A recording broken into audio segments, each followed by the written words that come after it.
পাঁচখন আসন অসমত পাব আৰু বাকীবিলাক বিৰোধী ঐক্যমঞ্চই পাব। আৰু ধুবুৰীত আজমল বা জাবেদ কোনো ধৰণৰ হাঙাৰ হ'ব নেকি? মানে ধুবুৰীত বদৰুদ্দিন আজমল কোনো পধ্যে ফেক্টৰে নহয়। বদৰুদ্দিন আজমলে তৃতীয় স্থানত থাকিব আৰু জাভেদ কি নাম জাভেদ ইছলাম। জাভেদ ইছলামৰ লগতহে আমাৰ আচলতে কংগ্ৰেছ দলৰ বা আমাৰ বিৰোধী ঐক্যমঞ্চৰ প্ৰাৰ্থী ৰকিবুল হুছেইন ডাঙৰীয়াৰ আচলতে কণ্টেষ্ট হ'ব। আপোনালোকে নিশ্চিন্ত হৈ থাকক যে আমি AIDF-ক হৰুৱালোঁ। এইবাৰ বদৰুদ্দিন আজমল পলাব লাগিব। বদৰুদ্দিন আজমলে ইলেকশ্যনৰ পাছত কান্দিব। বদৰুদ্দিন আজমলৰ মিটিঙত ক'তো মানুহ হোৱা নাই, সেইকাৰণে অখিল গগৈক শত্ৰু বুলি গণ্য কৰিছে। সেইফালে অখিল গগৈৰ বিৰুদ্ধে কেৱল বদৰুদ্দিন আজমলে ইটোৰ পিছত সিটো গালি দি আছে।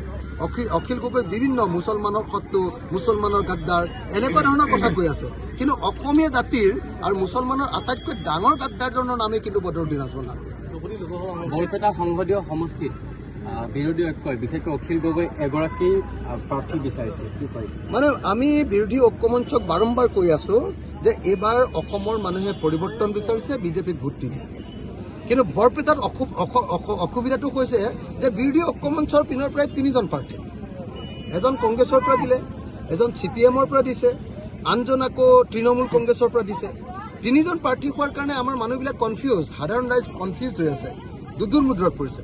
সেইকাৰণে মই সকলো দলকে আহ্বান জনাইছোঁ যে এই তিনিওটা দলে কথা পাতি এজন কেণ্ডিডেট কৰাৰ ব্যৱস্থা কৰিব লাগে আৰু তাতো অসম গণ পৰিষদক আমি পৰাজিত কৰাৰ ব্যৱস্থা গ্ৰহণ কৰিব লাগে।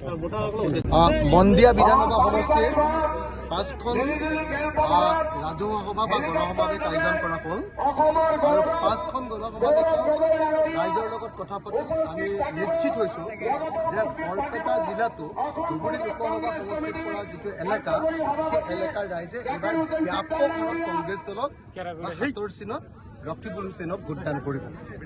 আচলতে AIDF দলটো যে আচলতে মুছলমানৰ শত্ৰু আৰু বদৰুদ্দিন আজমল ডাঙৰীয়া যে সংখ্যালঘুৰ গাদ্দাৰ, সংখ্যালঘুৰ যে বিশ্বাসঘাতক এজন মানুহ, সেই কথাটো সংখ্যালঘুৰ ৰাইজে মৰ্মে মৰ্মে উপলব্ধি কৰিছে।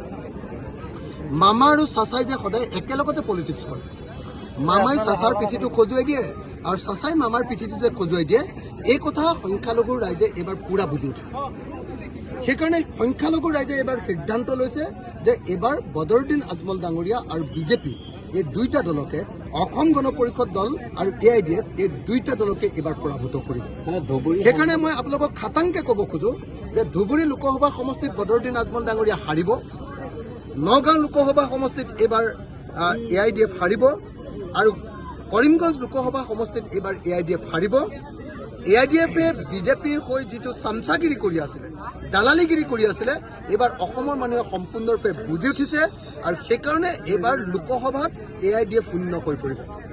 আৰু এইবাৰ যেনেকৈ লোকসভাত AIDF শূন্য হৈ পৰিব, 2026 চনত AIDF-ৰ এজনো বিধায়কে অসমত জয়লাভ কৰিব নোৱাৰিব।